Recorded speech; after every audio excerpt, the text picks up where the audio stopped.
the show like every time we do it, we get new ideas. So, well, welcome to Intercultural Spark. Uh, hello. I'll do that again.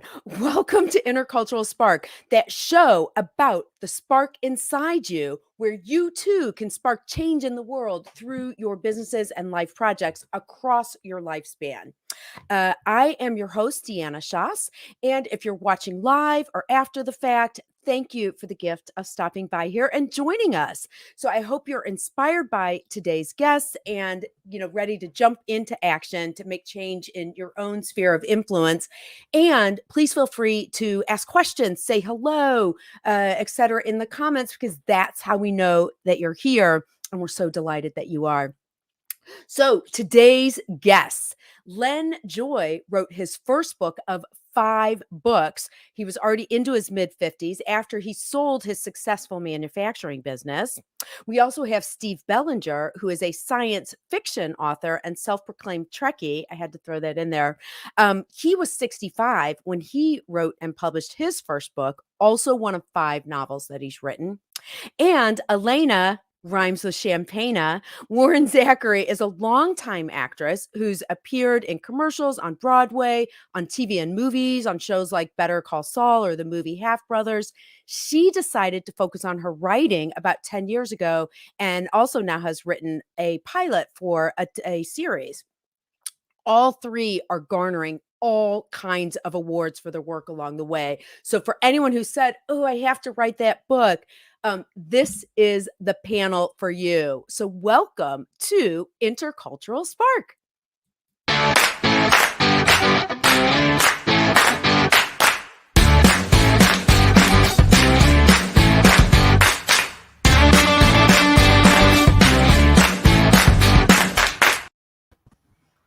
Hello. Good morning. Good morning. Good morning. So that you're there you go. So that my logo's not on your head. There we go.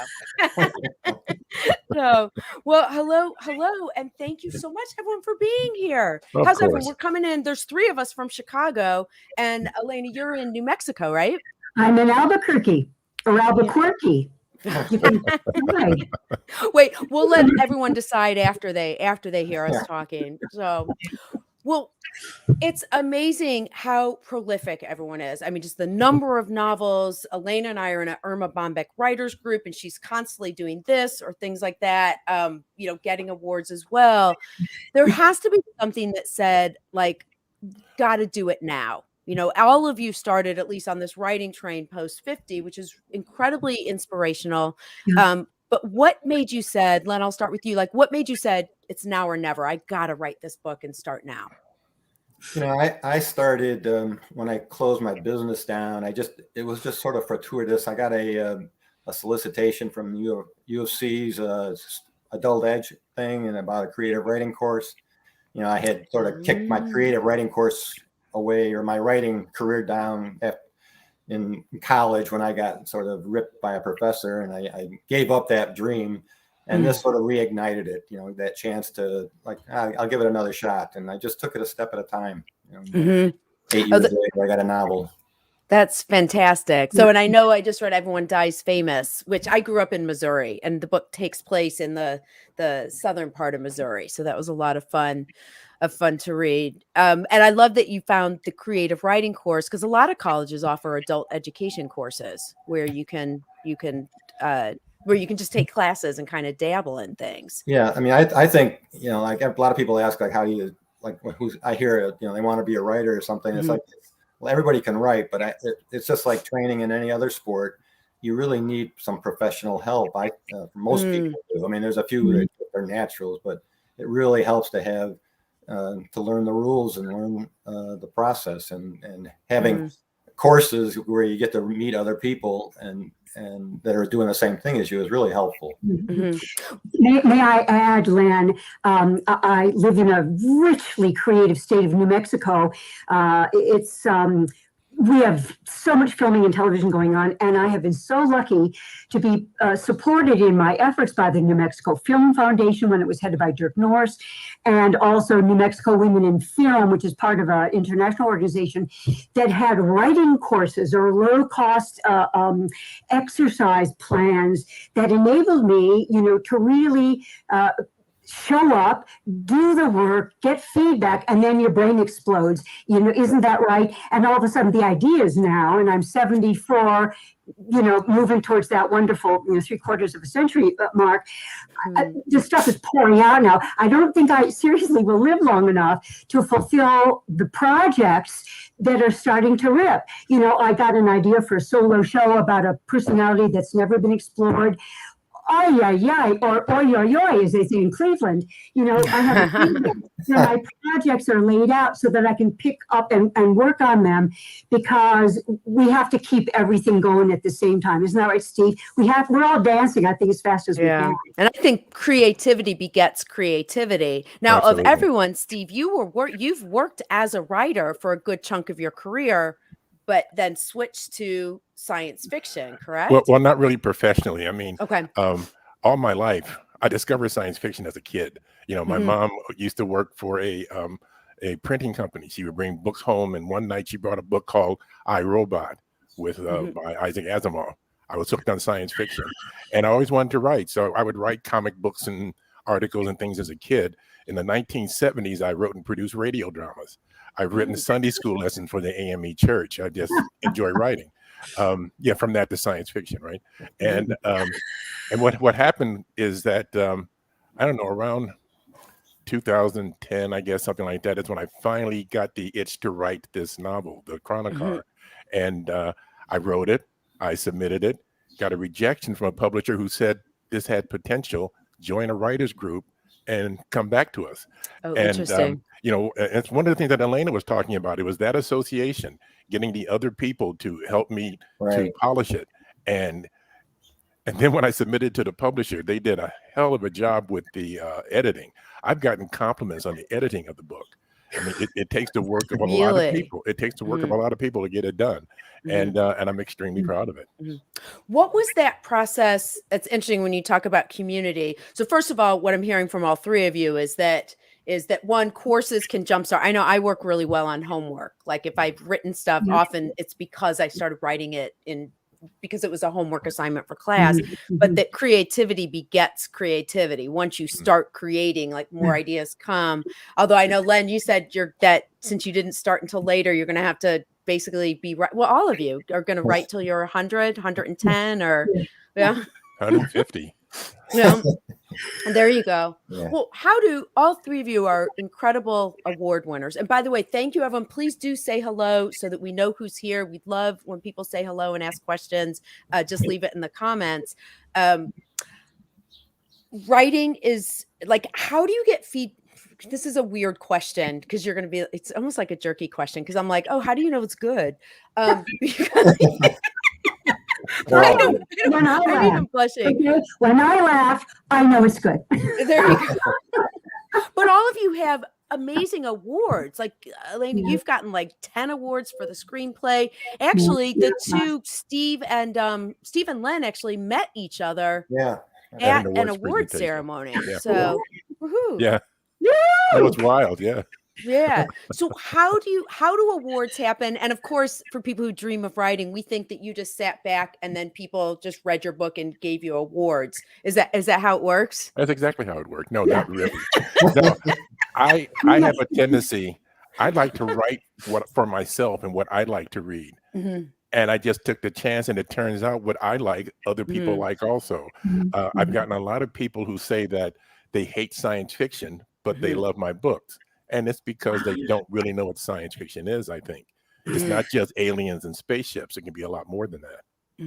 But it was pretty cool because the Chronocar was, I'm sorry, let me say, the Chronocar also, though, historical fiction, was about the 1919 race riots in Chicago. So it gave you context for Chicago. And you said you like to research it. So it was real houses that exist in Chicago that you also... I spent many, many hours in the library. Not online, but in the library researching that. Yeah. And I'm sorry, Len, I totally cut you off. What did you say? No, that's okay. I had the same kind of response. Like my first book had a baseball player on the cover. It really wasn't a baseball book, but it had a lot of, it opened with a baseball game. And a lot of people who commented and say, "Oh, I don't really like baseball," but I liked your book, but I don't like baseball. So when I brought out a new cover, I didn't put the cover and made it look less like there was a baseball player on it, just to fool people a little bit. Well, how much though for all three of you, and Elaine, I know you're in New Mexico. How much is autobiographical? Well, there's a great question. Everything and nothing. I just completed a 2-person play for the theater that I wrote for myself as a perhaps, money-making project to tour. And I mined all of my deepest, darkest, Steve and Len, this, I was willing to go there because at this point we have nothing to lose in our lives, right? Everything is we want to put, the motion forward. So that's certainly my messy, lovely Cleveland, Shaker Heights orientation has informed everything I do. Not so necessarily the comedy sketches. I'm also a sketch writer because you can pull from anything. The news, give a subject and I can write a sketch on it. So. Well, and that question technically was a segue, Len, from what you were talking about, sort of like this one was about baseball. So, that's the question then. Is that something that you were interested in? Have you lived in Southern Missouri? Like, are any of the characters? Nothing, I would say nothing's autobiographical, but I use all the, like one of the things, you're older, you don't have a lot of time to do all that extra research and go visit someplace. But I use the research that I've acquired over the 30 or 40 years. And, I always I like to write about athletes and I always make them bigger, stronger, and faster than I am. So it's like, seriously.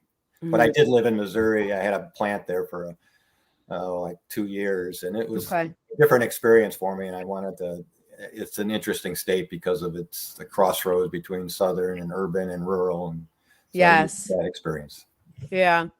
Actually, totally, especially outside of St. Louis. So hi to Janae, I hope I'm pronouncing that wrong, as well as Drew Bridges, your friend who's listening. So thank you for being here. So Steve, tell me, because you had said the characters in your books actually are based on you at different points in your life. Absolutely. I completely cheated. The Chronicar is about a college student, a geeky, sort of careless college student. That was me. And in fact, in every novel, the main character is based on me. The third novel, which is a sort of a techno thriller, is a retired computer geek. I'm not retired. I'm not retired yet, but that character is based on me, and it made it very easy to write because I just put my own thoughts and opinions in there. But now, are any of the characters in your books based on people you know? Because I'm thinking, Steve, you're a great husband because you've got your wife on your website. She's in your photos. Do any of you have? Okay, so of course. Do you ever get self-conscious about that, though, writing about characters and then afraid they're going to get mad at you because they know it's them? Oh, just make sure it doesn't resemble them. I mean, any character that I might create is a culmination of many, many people. Okay. And in the Chronicar, the other main character, Dr. Simi Johnson, the son of a slave guy, is actually based on my grandpa and stories that he told me as a kid. So I don't think he'd mind. Okay. Yeah. What about Alaina or Len? Do you have other people in your life? Has anyone ever gotten mad at you, I guess, for a character that was in your book? No, I would assure everybody that none of my characters are related to any of my family members. You're so funny. Oh, that was so. Wait, whose wife is a lawyer? Steve's wife approves of that comment. Alaina, what about you? Well, Dan, I started writing a play about my Cleveland family based on, an incident that one could never have imagined. It's tentatively called a Standing on Ceremony. I cannot write it as long as anybody's still alive. I mean, so, but I've had to disguise things, or mix up people like Steve does, either people or events, because they're so piquant. You have to use them, but you have to be so careful about stepping on toes. Here's an example. I did, let's see, I'm going to have to put myself in the cone of safety here. I did a Zoom play. It was a Zoom live 2-character play that was written by a local prolific playwright whose work I had done a lot of. Well, there were a lot of issues around the play, the broadcast, the people supporting us. And so when I went, the next thing I did was to start writing this 2-person play called Entrances and Exits, a theatrical love story. I had to really carefully disguise the name of the play, the name of the, because the events were so funny, I wanted to use them, but I had to, you have to protect everybody. And you have to try to stay friendly, or else have an attorney, a criminal attorney, or an IP attorney. Oh, look at. It begs the question though, because so Len, you thought you were going to be a writer and then had someone else's opinion discourage you. How do other people's opinions of your work impact you? Or I don't know if any of you have that inner voice that he's like, oh, it's not good enough. I think it was, I look back at it, like at the time I had this professor and he ripped my paper and I decided I wasn't going to be a writer. And it wasn't like the criticism was that harsh. It's just like when you're young, 18, 19 years old and not used to being criticized like that, it's hard. So I try to remember that in workshops, particularly. Like it's really important not to be negative. But, I found like having 30 or 40 years of experience, you learn to take criticism a lot better. And, I find the feedback from no, neither. No, I'll show you the wounds. Some of them, need to be stitched up. In fact, I'm a little serious. Forgive me, Len, because we have to stay vulnerable. Do we not, Steve? Sure. We have to stay vulnerable and open, because I think my best writing comes from the vulnerable places, except when I'm going strictly for laughs. That's a whole nother thing. But you have to mind the upsets. You have to use the worst events. I mean, any writing course you're going to take, they're going to say, start with something horrible and then escalate it. How bad can this be, and how's your protagonist going to get out of it?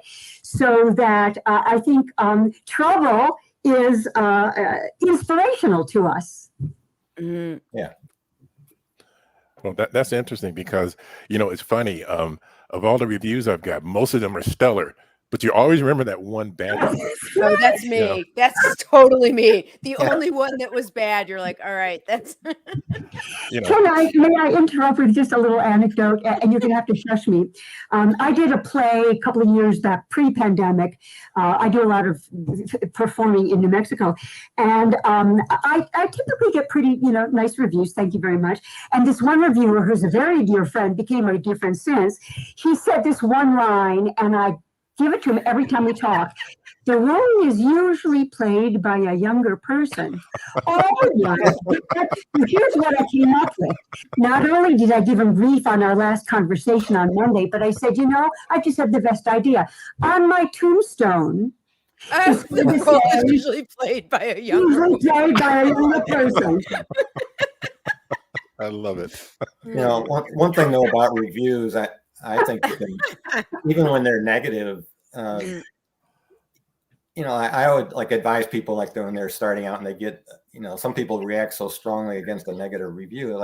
You can find something in there. I mean, it's worth listening to. It doesn't mean you don't, as long as you don't change what you're doing, but be aware of it and, just discard it if it's, the parts that you don't agree with. But I find it sometimes helpful to get some feedback that isn't all totally positive. You know what's interesting about that? I don't know about you, but I've had so many times where I read something and it's like, oh, just stab me in the heart. And then I'll read it again. Okay, sometimes a year later, but let's say I'm more mature and I read it again a few weeks later. Sometimes what I'll realize is I read it wrong. It wasn't as bad as I saw it in the moment. So it's actually kind of good to go back and revisit stuff as well. Yeah. I kind of learned the lesson about criticism with one of the first writers group I joined. I submitted chapter 1 of the Chronicar, and if you know the story, there are a lot of quotes from Isaac Newton, and there's this one quote that was used, and the guy said, "It shouldn't be here; it should be way over there." And I'm going home thinking the guy's an idiot. Then later on, I sat down, I moved it exactly where he said it. It is my favorite part of the entire book now. It worked out so beautifully. Wow, And that's that's when I great. learned to take criticism and to realize, I Mhm, mean, take it with a grain of salt, but to give it serious mhm, consideration, like Len was saying. mhm. But how do works it sounds like workshops, groups, things like that, how does that not become I'm gonna interrupt my own self. Mhm. There's that phrase, what is it? A camel is a horse designed by committee. Yeah. How do you how do you use workshops and groups and things like that to get feedback without kind of chasing after everything that everyone says? One of the things I've been told, and I think I said, you don't take in workshops, like, people give you prescriptions or like, oh, you should do it this way. That's really not helpful. But what you want to get is what their reaction is and, why they might feel that way, but they can't write the story for you. Mhm. Sure, You know, sure. maybe Mhm, they can do a little organ, like, oh, I wish you'd started it here or something that can be helpful, but you have mhm, to avoid taking too much advice as like fixing the mhm. story. Sure. We get, I'm sure, Stephen Lynn, do you get a lot of coverage? I mean, Cranky Village NM is the name of my TV project, and it is a comic love letter to New Mexico. Hi, Dirk. Um, Mhm. but you have to, I've submitted to a lot of contests, but I also get coverage. And, you're so vulnerable. So I do the same thing you do. I read it, I get all kinds of upset, but I don't tear it up. And then I put it away. And then I go back to it. And then I can see dispassionately then. And also, Mhm. when people give me tough criticism, if it sticks, there must be something for me to examine about that. If Oh, it right, advances, 'cause it's I reality if it's kinda have getting people to say you. Sure. I'm the funniest thing ever, but it's the sticky stuff. I think that's where the gold is for us as Sure. writers. Mhm. So let me ask you a question. The reality. I'm sure there's a ton of people who have this vision of like, oh, I'm going to retire. And then, which none of us are retiring the way the economy's gone. But the vision is, I'm going to retire and I'm just going to be like lounging. I actually saw someone, his name's Kurzi Kambata. He's a novelist. He has produced movies and TV shows in India. He was in Italy on a piazza sipping coffee overlooking the square. And so as a joke, I was like, "Oh, are you writing a novel?" And he goes, "Yes, as a matter of fact, I am." So that's now my vision of what writing looks like. Wait, do I have it spot on? And then as soon as I finish my book, I'll send it to the publisher who's waiting and then I'll be famous. Do I got it? Yeah, Yeah, that's right on the all. nail. Yeah. Right. We all, with all the rejections Yeah. that we have suffered in our lives, and oh my God, especially, I was 5'7" when I started in show business. I am now 5'2". So business has worn me It down. was cutting you down. Ugh. Steve, what Uh, about you? So what does reality look like? What does yours look like? So You want me to, Alana, you're tilt the camera down? You can see what my desk looks like right oh, now. No, sure. I do yeah. all of my I I write totally on Behind the inspiration. scenes. That's why I only Mhm. have 5 books. I mean, I know people with many more books than I do that are out there. I just write when I feel like it and when it hits me. My Cool. incidentally, Over the Edge is an anthology that I'm part of. I didn't actually write that one. That's the 5th book. Okay. But I don't know. I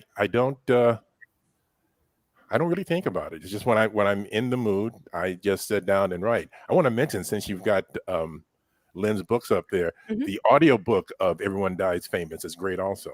Hey, Okay. thank you. That's what I've been listening to. Oh, Thank you. great.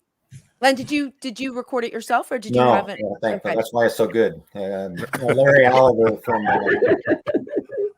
uh, Mhm. he's from Missouri, and when I did it through Audible, you get a lot. That's really a good experience because you can audition different narrators, and Oh, He was nice. a great choice. he knew how to pronounce Rolla, Missouri. So Oh, anyway, oh. And then so Len, what's your day-to-day like? I have a fairly standard routine of I work out in the morning early. Usually get up at 5, and then I And did we mention that on screen that you're a triathlete? no, that's okay. Okay. Okay. Wait, then we won't mention it. Go ahead. Don't tell anyone. Um, I work out in the morning, and then usually about 10 o'clock, 10 to 1 or 2, I do what I would call writing, but a lot of times it's reviewing other people or reading my stuff over again. It's not, I'd Mhm, be lucky to write 500 or 600 words, but I have something I'm working on. So I'm, mhm. like that. How do you all feel about reading your own work? That's the part that I just like I love that to read my it's so work. it's there's a lot. You said you love it? That's Yeah, a I'd lot like of to work, read it. reading and reading and reading. Well, I just keep actually, reading, you know. so do I. I like Although, revision. I find a lot more fun than oh yeah, blank page. You know, like I try Okay. to get it down and then I can fix it, but it's really hard to. That's first. I liken it to jumping in the pool. I don't mind swimming, but I hate getting in the water. Yeah. Well, we know that it's not writing, it's rewriting. And I'm utterly shameless. You know, I just finished a sketch. I work with Mark Warzeka, who is the founder and head of the Sketch School, which is a brilliant. I have stepped into, well, in New York City used to say, if you step in, you know, that's good luck. I have stepped in it majorly with Mark Warzeka and the Sketch School so that I have sketches due every single week because I work with him privately. And then there's also classes. So it's great. Okay. Fear is a tremendous motivator. The clock is a tremendous motivator. But I was going to say, I'm shameless in that I was pretty happy with the sketch that I turned in on Tuesday night, and I read it about 5 times more, even after you liked it. You know? I think comedy is in short supply. Whenever I post, my hashtag is always "Only humor can save us now." You know, I will say, Alaina, Shankar Vedantam, he does like the science, the hidden brain on NPR. And he once said that the things that we laugh at things because they resonate with our values. And so I tweeted him, I said, no wonder I always laugh at my own jokes, right? Because they resonate. If you can't make yourself laugh, like what's the fun? So, And thank God we have Twitter, because I turned on the shower last night, wanted a shower for bed, you know, and this idea came to me and I left the water running because I had to, you know, at least with Twitter as writers, you know, the fantasy is if you tweet something, at least you will read it. So it was very satisfying to be able to rush, you know, post that and then finish my shower, you know. sure. and when you get back, you've got a dozen responses. See? Yes, Yeah. if you're lucky. So we're going to go ahead in about a minute and do our interpretive exercise of the day so that when people leave the show, they can, you know, some people learn things verbally, others like need that visual of what the show was about. But Steve, was there anything else you wanted to share in terms of the reality of what your writer's life is like? No, I was just gonna say it's bad news to pick up and read yourself after it's been published. I mean, Oh God, and find typos. well, fine. Well, even stuff that you could have done better. Oh my God, how did I say? People love it, but then you're thinking, God, that's horrible. Like, oh no. But you have to be careful in that regard. That's so funny. So David says, thanks all for sharing. My friend Nancy, Yay, Santa Asia, Fe. Dirk, Ron, Drew, Janae, thank you all so much for being here. All right, so we are going to do our exercise of the day. Let me just pull this comment off. Okay, so we have got our Why am I getting nervous? Oh, flash exercise. That's good. That means I'm building anticipation. Do you like that? Don't you have to do that for your plots in your books? All right. yeah, it's called fear. Actually, I've got an easy, good one today that I think you'll enjoy. You have weights. You could do it with weights. I think those are going to be too heavy. I'm going to make myself full screen for just 1 second, and then I'll bring you back to do it. So this is our flash exercise of the day, which is a body representation of the theme for today. And so this is actually, it's a stretch and an exercise, and there's 2 versions of it. So let me just tilt this down a little bit. You can just do this sitting right in your you can do this sitting right at your desk. So arms come out, make a fist, and then bring your elbows in. So from the side, your elbows are right under your shoulders, and arms are just above elbow height. And you're going to make a fist, and you're going to go up and down. So go up as high as you can, down as you can.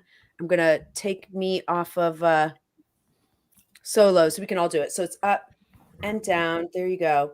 You can also do this arm straight out, up and down. Oops, wait. Okay.